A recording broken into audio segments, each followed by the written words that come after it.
Jadi Iya, utamanya iya, template itu pakai Fibonacci ya, iya. yang ini ngikutin gitu. Oke deh. Nah, kan biasanya kalau kita ngomongin soal technical analysis, banyaknya orang-orang tuh langsung mikirnya, ah itu mah buat trading. Tapi kayak buat investasi, itu tuh penting Uh, juga nggak sih technical buat analysis? saya pribadi penting. Kan saya juga selain trading juga Hmm, investasi ya. Jadi misalnya nih, oke, coba ya saya buka BBCA nih ya. Uh, jadi karena oke. kemarin ya sempat temen tanya gitu, ini apa kita beli dulu ya BCA? Saya bilang ya Mm-mm, kalau mau investasi ukurannya mm-mm, bukannya kamu istilahnya bukannya kamu nunggu di mana tapi pas punya uang. Tapi kira-kira kan bisa ngelihat gitu ya. Oh kalau uh, mm-mm, masih kalau uptrend, misalnya saya ngomong Unilever itu kan blue chip. mm-mm, Tapi saya buka mm-mm. chartnya masih turun atau masih sideways. Ya ntar aja. Kan kira-kira begitu. Memang perusahaannya bagus, tapi kalau misalnya arahnya masih turun, ya Belum waktunya. ya yang lain aja dulu. Kira-kira gitu. Itu yang simpelnya Mm-mm, sih bener. seperti itu. Oke, berarti buat investasi juga ya penting ya supaya kayak nggak nunggunya terlalu lama atau malah kayak Iya, nyangkut dulu gitu baru betul, cuan ntar betul. belakangan. Jadi ya saling bersinergi lah antara teknikal sama fundamental. Iya, oke deh. Nah, kalau gitu gimana sih sebenarnya kan banyak banget nih saham di ISG yang kita bisa analisa gitu, bisa kita screening dulu sebelum kita mulai investasi atau trading. Nah, gimana sih cara Cilinda buat screening saham-saham yang sekian banyak itu? Saham-saham saya tuh biasanya itu-itu aja. Jadi uh, ya muter itu aja sahamnya blue chip Mm, atau second liner biasanya ya. mm, Terus ya mm, LQ45, IDX 30. Terus udah dapat saham-saham yang itu ya tinggal dipilih lihat pasti yang tadi lihat trennya. Kalau trennya naik ya dipilih. mm. Tapi kalau misalnya kayak tadi lagi turun ya skip gitu segak ya itu aja lagi turun Mm, skip kayak itu ya. misalnya sektor properti infrastruktur Mm, lagi turun mm. ya skip tapi kalau misalnya dia lagi sideways oke, lihat dulu range-nya kalau range-nya besar diambil range-nya sempit ya udah nanti aja gitu nunggu apa nunggu Mm. nunggu yang lain aja sampai masuk ke area belinya kira-kira gitu sih. Oke deh. Nah, kalau gitu mungkin boleh di-spill dikit gak sih, Ci? Yang sekarang lagi oke gitu, sektor apa sih sebenarnya yang lagi Ya bagus? sektor finance boleh. Sektor Sektor finance finance boleh ya. ya tinggal dilihat pergerakan Mm-mm. masing-masing uh, sahamnya ya karena kan yang kayak finance yang ini sembari saya buka yang blue chip itu um, mereka tuh udah deket-deket area all time high jadi mungkin area-area itu yang menjadi target terdekatnya mereka gitu sih. Oke deh. Nah, mungkin sekarang kita karena pertanyaan dari aku sendiri udah selesai, aku mau Boleh milih beberapa pertanyaan dari ya. yang nonton ya. Nah, ini dia yang nanya nih, Ci. Bagi pemula yang ingin memulai trading, tapi pendapatannya tiap bulannya itu nggak menentu. Itu ada tips gak sih, Ci? Gimana Jangan caranya? trading dulu. Jadi mulai Mulai dari mana dulu investasi nih? aja dulu gitu kan istilahnya pasar modal kan selalu ada ya terbuka kalau misalnya uh, Mm-mm. gini teman-teman trading itu nggak selalu langsung harus nggak selalu pasti berhasil bisa berhasil bisa Bener. tapi yang namanya pemula itu samalah kayak kita belajar bawa mobil pasti ada kagok-kagoknya mati mesin ada kesalahan-kesalahan yang kita buat dan itu bikin kita belajar. Nah, Mm, ketika kita kenalan di iya pasar bener. modal, nggak selalu pertama kali kita harus trading gitu. Kalau kalau aja zaman dulu ada yang menasehati saya untuk saya mulai investasi, saya akan mulai investasi dulu. Ya, itu nggak pernah salah. Kembali ya ke pilihan sahamnya gitu. Sahamnya nggak usah yang pusing-pusing gitu, yang blue chip aja. Tapi Mm, kan mahal, Cing. mm, Tapi kan lebih aman, kamu tidurnya lebih nyenyak iya. daripada beli saham yang murah-murah, terus trading murah-murah. Trading itu perlu skill, bukan cuman bisa analisa, tapi juga perlu persiapan strategi money mental. management, juga psikologi mental ya. Itu apalagi sebentar lagi ARB-nya simetris gitu. Agak serem ya. Itu sih. Oke deh, berarti mungkin semoga menjawab ya buat yang nanya tadi. Jadi kalau misalkan emang belum menetap pendapatannya bisa mulai dari investasi dulu. Karena itu nggak ada salahnya juga, Ya. lebih aman dan lebih low risk. Oke, nah ini mungkin ada yang nanya nih, Ci. Ini contoh cara entry menggunakan rasio Fibonacci itu gimana sih, Ci? Gimana cicil belinya? Ya, jadi tidak ada rasio yang maksudnya belilah kalau di rasio sekian gitu, enggak gitu. Jadi harus lihat keseluruhan struktur harga.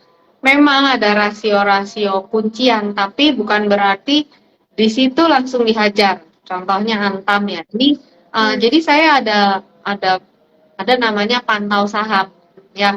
Setiap hari, setiap minggu itu saya memilih saham-saham yang di request sama teman-teman, lalu saya bantu pantau.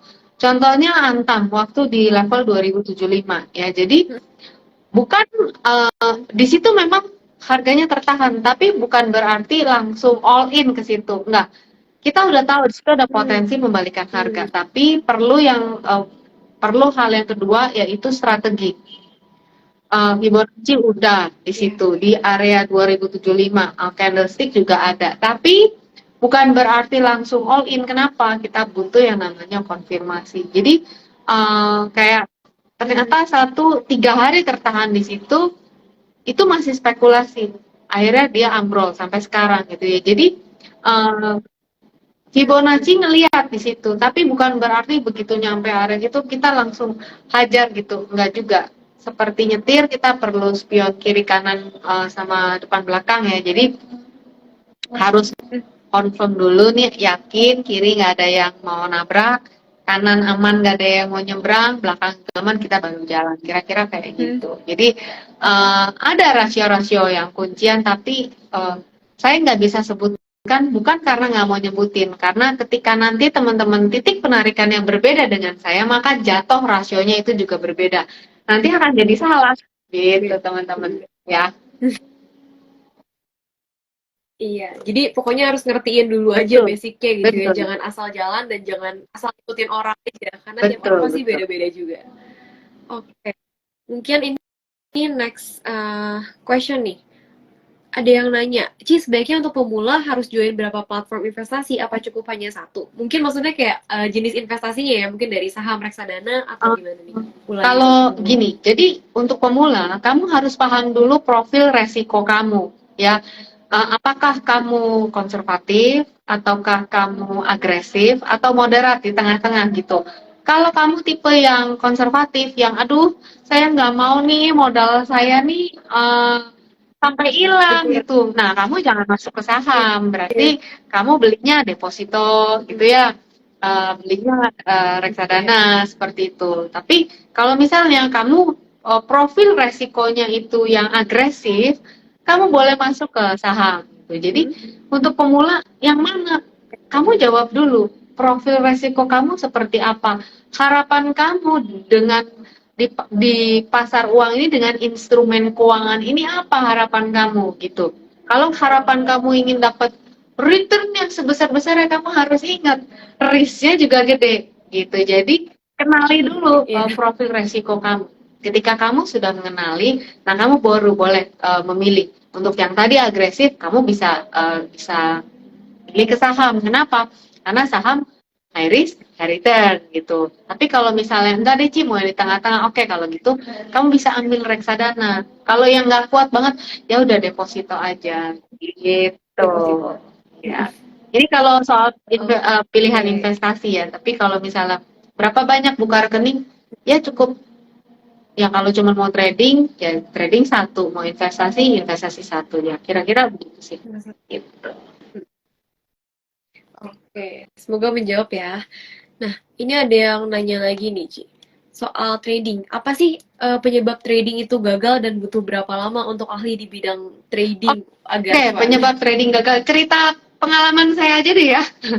Penyebab trading saya gagal. Boleh, boleh. Saya belum memahami cara menganalisa yang benar. Saya waktu itu juga belum Hmm. tahu trading style saya seperti apa. Kemudian Hmm. money managementnya masih acak-acakan.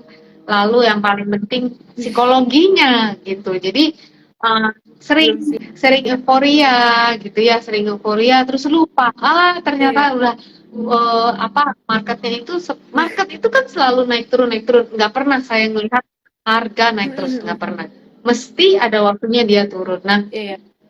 hal-hal itu yang bikin uh, di awal-awal perjalanan itu apa ya mengalami kerugian pastinya nggak ada orang nggak pernah rugi itu nggak mungkin gitu. Nah itu sih jadi kenapa ya Iya. diri sendirinya ini yang belum apa ya yang belum cukup ilmu kayak kita Hmm. mau nyetir belum cukup latihan untuk bisa nyetir di jalan. Jadi Iya. ya kadang nabrak, kadang nyundul, kadang mesinnya mati. Kira-kira sih gitu.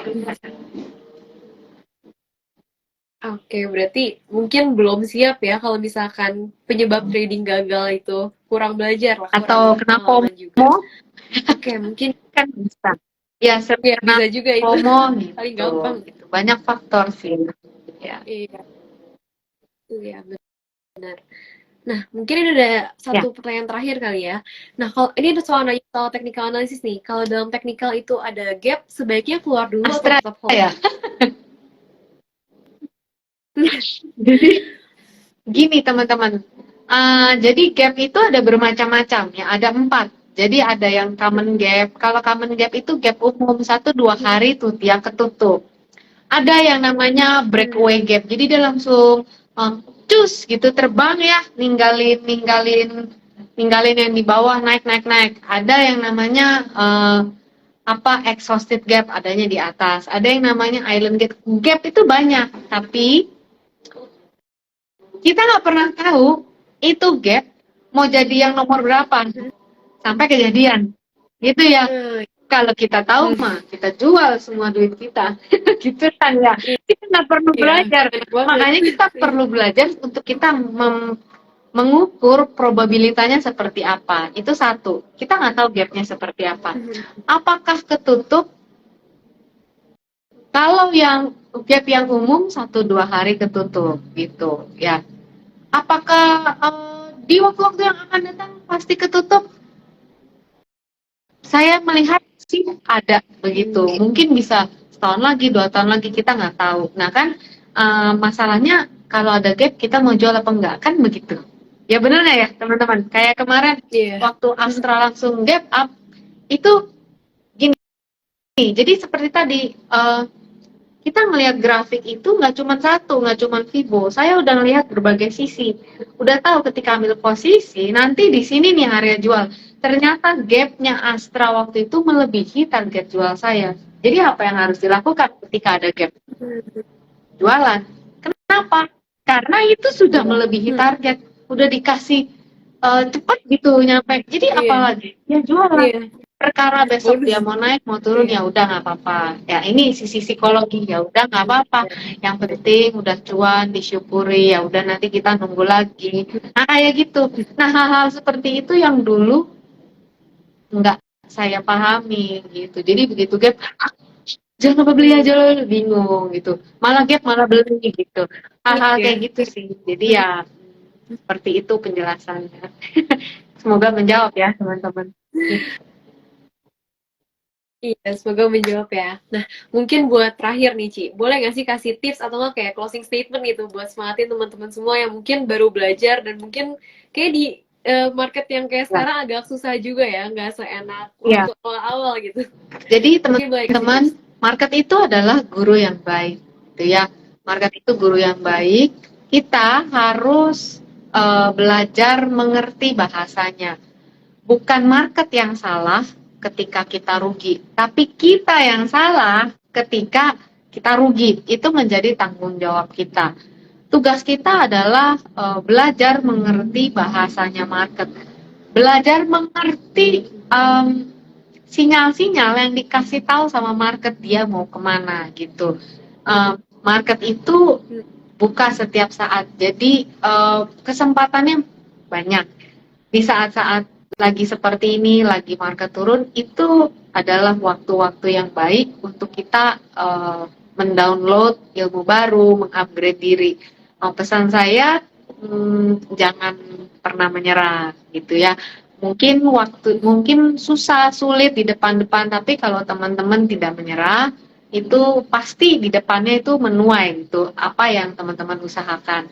Karena itu sudah pernah terjadi sama saya. Ini saya ibu-ibu ya yang istilahnya untuk belajar itu perlu effort lebih besar. Tapi saya bersyukur di hari-hari ini saya menuai apa yang saya tabur waktu dulu belajar analisa teknikal. Kira-kira seperti itu. Tetap semangat teman-teman pemula. Itu aja. Oke.